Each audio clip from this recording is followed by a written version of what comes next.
Hey guys, and welcome to another brand new video. In this video, the upcoming PlayStation 5 exclusive Forspoken is actually been getting a lot more heat and a lot more callouts now when we were kind of expecting this game to be somewhat of a decent game. Now, we actually have some pretty public now statements calling out Forspoken for the mistreatment of content creators. We also have a lot of really big negative press when it comes to cinematic trailers, as well as also the demos getting a lot of really big mediocre reviews. And at the end of the day, just a lot of folks are kind of giving like a really bad taste in the mouth for when it comes to the upcoming Forspoken game. Now, I'm one of those folks out here too, where I'm usually someone who's down to try most games and kind of give either a good or bad review on it, but funny enough, it just seems like this game is just getting so much negative and bad press that it's gonna be kind of hard for them to kind of bounce out of. So I'm gonna go give you guys the details of all the big callouts, everything, and all the bad negativity going on for the game itself, and as well, I'd like to hear your thoughts and comments down below. And as well, if any of you guys are brand new, make sure you guys are subscribed with the notifications on. As well, check out the how link down below for our ongoing Samsung promotion over here for a bunch of free reservations and save a bunch of money, and also all that good stuff. We have the Twitter and Twitch room down below if you guys want to say hi, and of course the Target and Amazon links too, and let's dive into the video. So very first and foremost, if you guys do not know, Forspoken actually has been having some kind of mediocre response so far. If you guys are showing things like the new Forspoken trailer, it has, as of this second, more dislikes than likes, and this is also spread throughout multiple different YouTube channels. A lot of channels like to re-upload these cinematics and these trailers, or the IGNs and all of that, or the official accounts, but as of right now, especially if you have all the extensions, the dislikes are massive. Almost every single one of these big trailers so far has been kind of polarizing, and a lot of folks out there are not as excited for the games as they think. Just for example, for this article too, the ratio is about a 50-50. And by that I mean like it's close, like 611 to 688, so it's definitely skewing a little bit more on the dislike side. This is on the official Square Enix YouTube page. And then something on IGN, which is a little bit more open, because don't forget this is a Square Enix game. It's actually at 700 likes and 1,000 dislikes, and probably a little bit more as the ratio's gone on, because the article's a few days old at this point.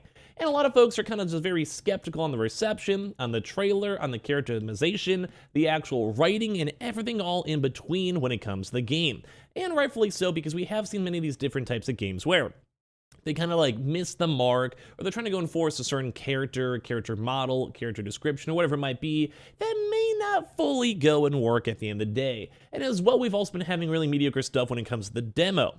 Now, the Forspoken demo is getting very mixed receptions over here from players as well. So even after the people had a chance to see the trailers, they're kind of mixed. Now, the actual demo itself has been out for a little bit too as well. It's been about a month or so. All these have been very, very polarizing. Mainly because people check out the game, and they're kind of seeing stuff where it's like they don't really like it, for things for like the mechanics, lack of actual tutorials. The dialogue especially has been a big critique when it comes to the game. Now, a lot of folks kind of like the idea of the open world, the animations, and everything all in between, but one of the biggest struggles is that people just don't like. They don't love it. It's not like the best game out there. So all this in beside, like we're worried about that, and we hope the game will be a good, proper game. Hopefully all the dialogue that we've seen that has kind of skewed a little bit towards more the cringy side has not been, well, so well received. So we just have to wait and see. The game's not out yet. It's coming out very soon. But there's even a now bigger drama that's been happening on social media. This is now in regards to like, just content creators who are not assuming that this game is giving a good representation, and as well, also working with Square Enix apparently for them was a really bad case. Now, in my own like as disparity, I've worked with Square Enix before, and they've been phenomenal over here, but I'm also not the prime demographic, and as well, every single different type of game has a different marketing team, etc. So the folks that I may have worked with may have been completely different teams, or may have had a completely different reception based on my content or whatever it might be. So let me go and accept that first and foremost. But we've actually now been seeing a lot of these viral posts over here from multiple different types of like basically black women who have been trying to go be approached to actually go promote out the game, do sponsored content, because it makes sense, obviously, because the character in Forspoken is a person of color, so they obviously want to go get like a nice demographic that represents that in a very well manner.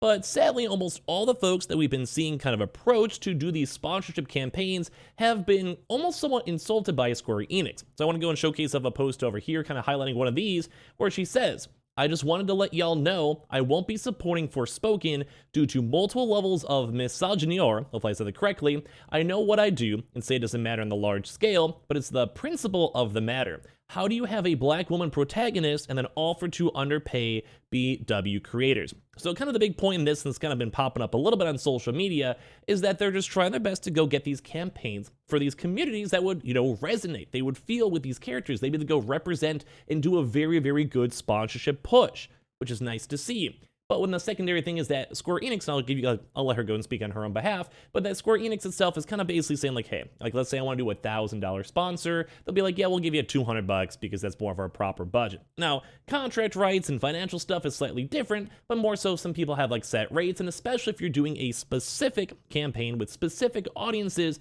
you sometimes do want to pay a slightly higher premium to make sure you can lock on in and support the folks that are, well, meant to be supported. So we go and speak on her behalf too as well, because this has also been spreading around a lot when it comes to TikTok, when it comes to other social medias, and also other creators as well are also speaking out and wanting to boycott the Forspoken game, let alone for the game being kind of a mediocre game in general, but as well for their treatment of content creators and social media influencers to go and make sure they have an equal pay, equal representation, and all of that. So I'm going to go over here and let Confettia, hopefully I said that right, or Milady Confetti, go and speak in her own behalf. Hey y'all, I wanted to talk to you about something really fast. I will not be supporting the Forspoken game whatsoever in any shape or form.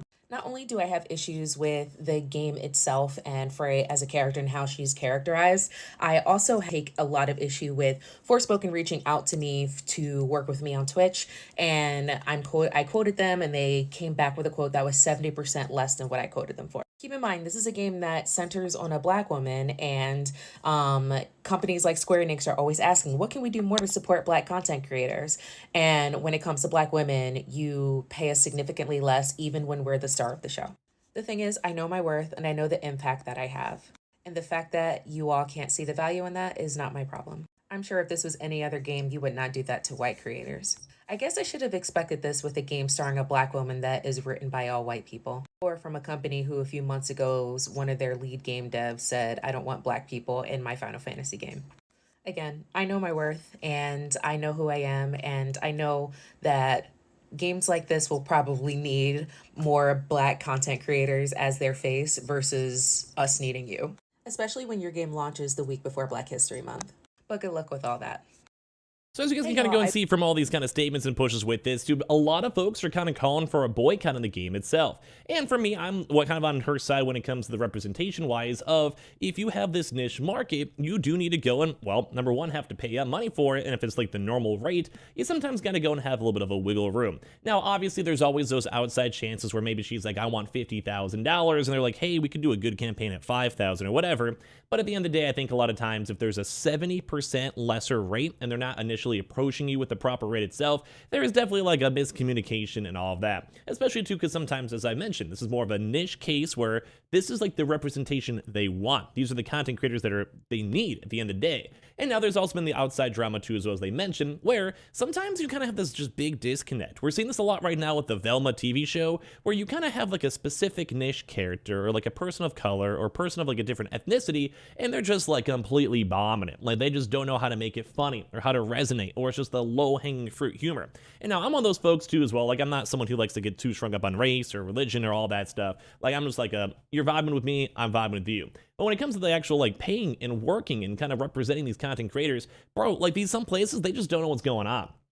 Like, I don't want to make this like a big thing or like a race thing or anything like that, or like, make white people feel bad or make black people feel bad or whatever. At the end of the day, it's just more of like, sometimes we have these actors and these people and they just don't know what's going on. Or you have these people who are just making a game where they assume this is what gamers want. And it's not only just on a race thing, but sometimes in terms of like microtransactions, in terms of DLCs, and in terms of just a lot of these big higher ups who just want to make money, or they think they'll make money by hitting like a weird, strange niche. If you know what I mean. That's kind of like the big picture of this is just some people, these executives, just don't really know what's going on nowadays in the gaming age. And we've also been seeing this kind of calling out a lot more from other folks where apparently people are just getting way underpaid. A lot of other folks are having issues in terms of representation, and a lot of people just even by the game itself, as I showed you guys with the demo and with the reviews, are just not digging it when it comes to either like the dialogue being too cringy and forced, or trying to force like these certain characters into the story, or is just everything else in between. So, I mean, my take on it too is I'll probably still check out the game. I'm gonna see how it is. It's not looking so hot, but I just play every single game. I review it so I let you guys know if it's good, bad, or ugly. But it does kind of seem like this call is getting a lot more heat, a lot more people bringing it up, and it seems like Square Enix is kind of not doing so hot when it comes to helping out people, especially of black women creators who are very niche and underrepresented in the whole content creation scene, not really kind of giving them a bone and giving them what they're kind of worth. So it's very intriguing stuff, because it's usually like a little bit more, I kind of try to stay a little bit clear on the racy or religion or more of like, that type of stuff. But sometimes you got to go put some respect towards people who probably deserve to have a little bit more respect on their name. So give me your thoughts and comments down below. More so, I guess, are you guys even interested in Forspoken itself as a game? I'm seeing a lot of negative press. I'm seeing a lot of negative issues with it. And at the end of the day, like, if they have even more and more of these kind of callouts, it might be something that has to be kind of brought to more of attention, because if they're treating creators poorly, it's not a good thing at the end of the day. So give me your thoughts and comments down below. Make sure you guys are subscribed with the notifications on. We have the Twitter and Twitch stream down below as well if you guys would like to. We have the Target links, we have the Amazon links, and everything else in between. And I appreciate you guys all so much for watching here in the first place.